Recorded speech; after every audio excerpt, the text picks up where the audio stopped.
Brenda Quintana coming to you from the Beehive.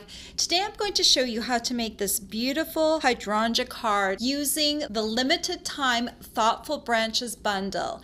This bundle is only available until August 31st, 2016, and it consists of the Thoughtful Branches stamp set and the Beautiful Branches thinlits. You can buy these both separately, but if you purchase them together, you can save 10%. This card uses both the thinlits and the stamp set, and it creates this beautiful hydrangea flower that has a lot of depth and dimension. So let me show you how to make this card. To start off with, you're going to need a piece of soft sky cardstock, and I've cut this piece to 11 inches by 4¼ inches, and then I've scored it in half at the 5½ inch mark. I'm going to fold it along the score line and use my bone folder to smooth down that fold so the card lays flat. Then you're going to need your Always Artichoke ink pad. And I've mounted the little 4U that comes with the stamp set on a block already. I'm just going to ink it up, and I'm going to stamp it in the bottom corner of the card like that. You can set your card base aside, and you're going to need your Big Shot, and I've got my Big Shot platform here, and this is the newer one that comes in 2 pieces, and we're going to need to cut on this top piece. If you have your old platform, no worries, you can cut on it too, the one with the hinge. You're just going to use the top of the platform.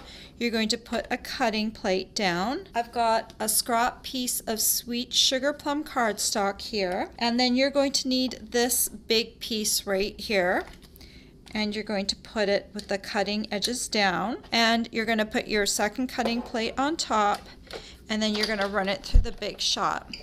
With these detailed dies, it's always a good idea to run them back and forth. That way you'll make sure they cut all the way through. And then you can just remove this and take out your piece.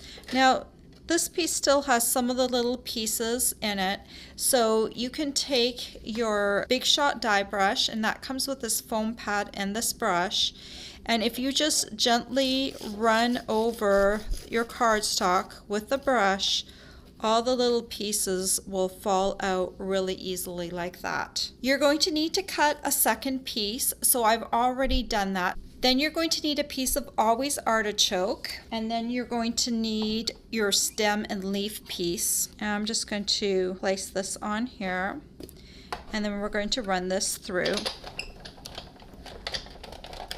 I'll do this twice as well.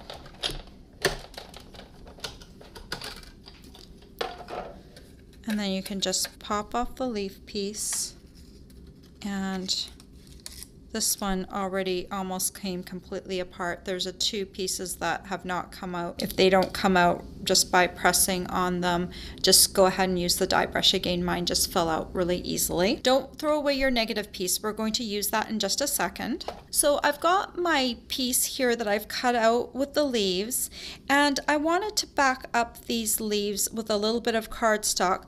Well, we don't have a die that completely cuts that out. There is a leaf that comes with this, but it doesn't quite cover the inside. So I'm going to make some leaves that are going to completely cover the inside. So I've got the negative for my die cut, and I'm just going to place them on a piece of old olive cardstock, and I'm just going to go ahead and trace these open areas onto this old olive cardstock like that. And then because this is a smooth shape, it's really easy just to go and cut these out.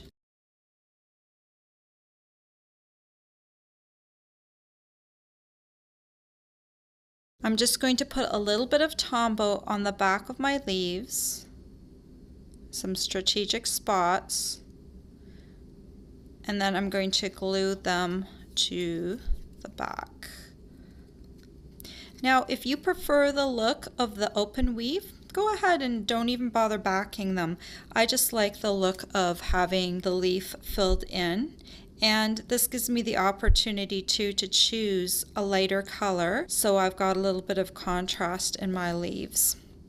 So then just go ahead and put the second piece on there like that. And there you go, you've got your stem and leaf piece made. Now we're going to work on the top part of our flower, the hydrangea piece. And so I'm going to need the Sweet Sugar Plum ink pad. And I want to create a little bit of detail for the top of the flowers, and we can use this stamp that comes with the stamp set, and it matches this die cut perfectly. So all you need to do is just ink up these little petals and then just line them up over top of your die cut piece.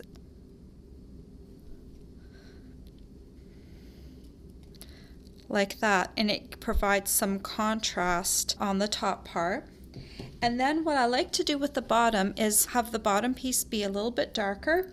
Well, we don't have a cardstock that is just a shade darker than this, but you can make one. If you sponge Sweet Sugar Plum ink onto Sweet Sugar Plum cardstock, you can make a cardstock that is a shade darker.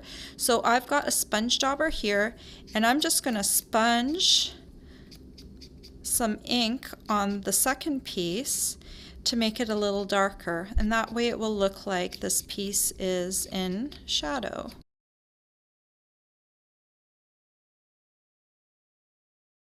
And there you go. Okay, so now I just need to put some glue on this top piece.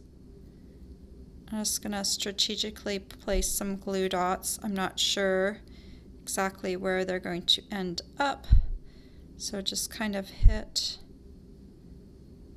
the center of these just a little bit, and then you're just going to, you don't want to overlap them perfectly, so you just kind of want to bring it in so that some of the holes are filled up. That's why I do two pieces, so that the flowers look a little bit fuller, like that. Then bring in your card base, and you're just going to arrange your piece on here so that it looks good. So you might need to cut off a little bit of the stem at the bottom, and that looks pretty good. So I'm going to glue on the stem piece first. Put a little bit more Tombow on here, and then I can just kind of slide this up like that, and then we can fit in our hydrangea piece.